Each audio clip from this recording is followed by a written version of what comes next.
महत्वाची बातमी, कोल्हापूरच्या विनस चौकामध्ये पाणी साचायला आता सुरुवात झाली आहे। कोल्हापूर शहराला पुराचा धोका आता वाढलाय। कोल्हापुरातील नागरिकांना सतर्क राहण्याचे प्रशासनाचे आदेश आहेत। भूषण पाटील आमचे प्रतिनिधी आमच्या सोबत आहेत, अपडेट्स जाणून घेणार आहोत। भूषण, काय स्थिती?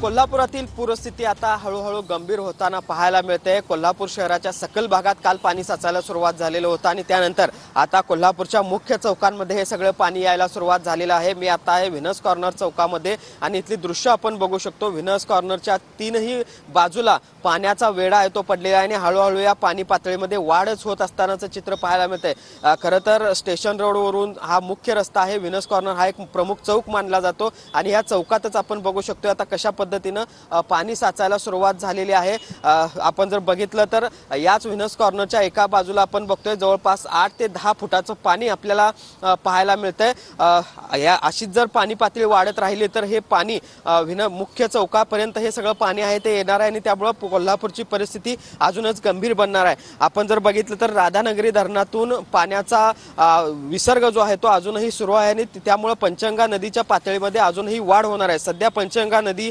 47 फुटांवर आहे, म्हणजे धोका पातळीपेक्षा 5 फुटांवरून पंचगंगा नदी सध्या वाहते आणि त्यामुळेच कोल्हापूर शहरातील देखील परिस्थिती आता हळूहळू गंभीर व्हायला सुरुवात झालेली आहे असं म्हणावं लागेल। महापुराचा फटका आता पुन्हा एकदा कोल्हापूरला बसतोय अशी परिस्थिती निर्माण झालेली आहे। अनेक प्रमुख मार्ग आता बंद झालेले आहेत। या सगळ्या मार्गांना नद्यांचं स्वरूप जे आहे ते प्राप्त झालेलं आहे। आता जर अशीच पाणी पातळी वाढत राहिली तर पुणे बेंगलोर महामार्गाला देखील या सगळ्या महापुराचा फटका आहे तो बसणार आहे। मात्र तुर्तास आपण बघतोय आता कोल्हापुरातली मुख्य चौकांमध्ये देखील हे सगळं पुराचं पाणी यायला सुरुवात झाली आणि त्यामुळे कोल्हापूरचं जनजीवन हळूहळू विस्कळीत होतानाचं चित्र या निमित्तानं बघायला मिळतं। धन्यवाद भूषण दिलेल्या सविस्तर माहितीसाठी।